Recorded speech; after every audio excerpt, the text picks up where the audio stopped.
Assalamualaikum warahmatullahi wabarakatuh. Nama saya Susiyanti, kelas 18A. Saya kuliah di Universitas Riau.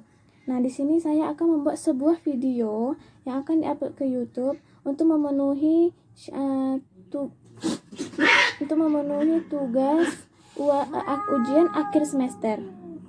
Nah, baiklah, di sini pada video ini saya akan menjelaskan lingkungan di sekitar kita atau sumber daya manusia. Karena saya saat ini tidak di kampung, saya sedang di Pekanbaru, jadi saya akan menjelaskan seadanya. Nah, tapi karena di sini tidak ada sawit, tidak ada kebun, saya akan menjelaskan sumber daya kehidupan masyarakat di kampung saya sendiri. Nah, di kampung saya itu kebutuhan pokoknya itu atau sumber pokoknya itu atau bahan pencarian makan itu dengan cara.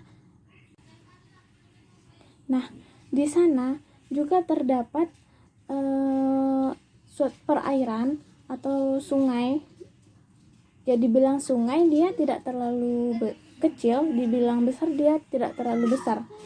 Kadang orang menyebutnya bisa jadi kuantan ataupun sungai. Nah, di situ juga bisa sebagai suatu bahan pencarian pokok gitu, suatu bahan untuk makan sehari-hari. Nah, saya akan menjelaskan yang di darat. Yang di darat itu kan ada sawit dan juga karet. Nah, pada penduduk di kampung saya itu tuh karet dan sawit itu salah satu bahan penghasilan mereka gitu. Ya, lumayan cukup besar.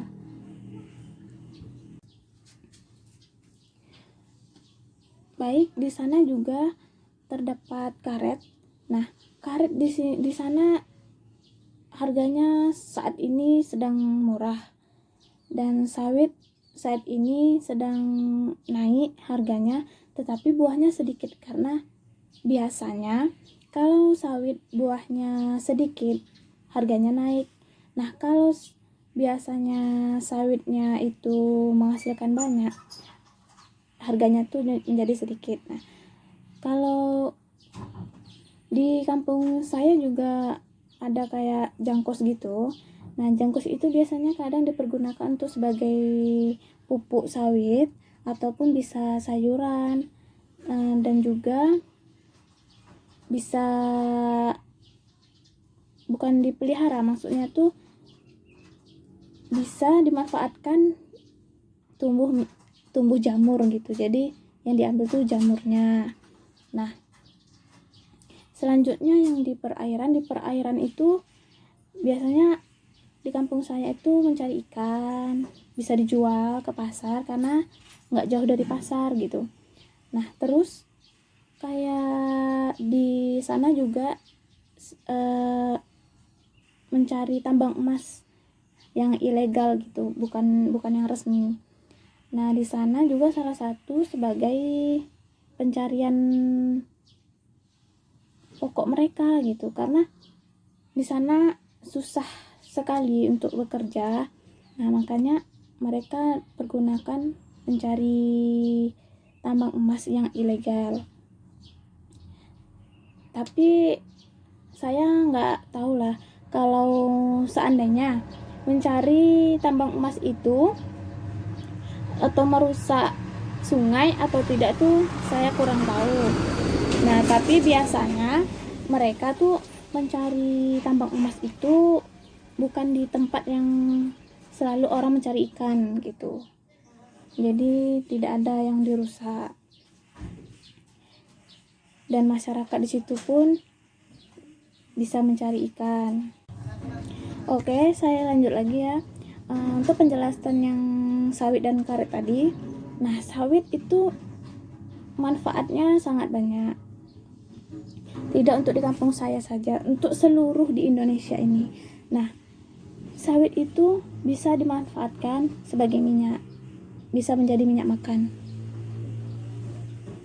Dan karet begitupun bisa menjadi atau diolah diproduksi gitu, diolah menjadi kayak karet, ban Honda bisa, permen, terus dan banyak lainnya juga. Nah, kalau sawit ini terkadang ada juga yang mengolah orang itu dengan cara isi dari sawit itu dimakan saja gitu. Bisa juga diolah menjadi minyak. Dan hanya itu penjelasan saya yang di kampung saya. Selanjutnya saya akan menjelaskan yang ada di sini, yaitu dengan cara mengenal macam-macam lingkungan di sekitar kita.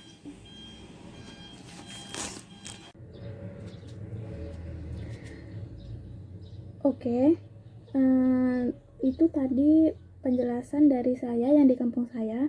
Selanjutnya saya akan menjelaskan yang di sekarang ini, yang di Pekanbaru, yaitu mengenal macam-macam lingkungan di sekitar kita. Lingkungan adalah sebuah kesatuan beberapa kombinasi antara kondisi fisik yang mencakup keadaan sumber daya alam.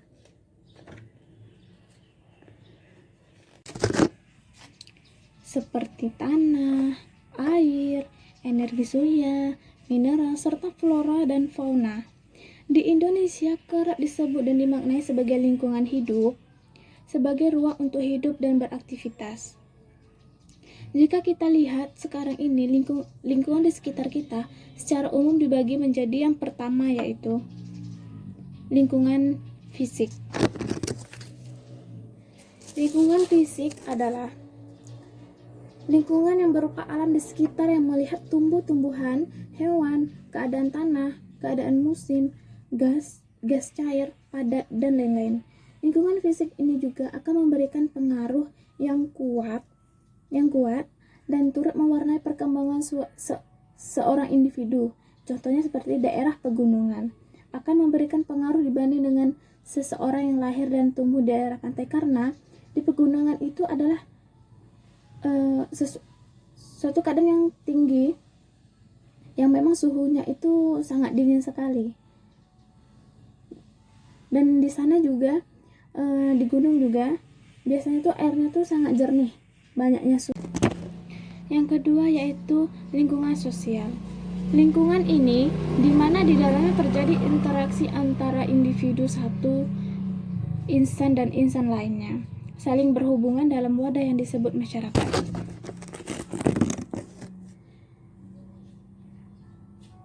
Lingkungan sosial ini biasanya dibedakan menjadi dua.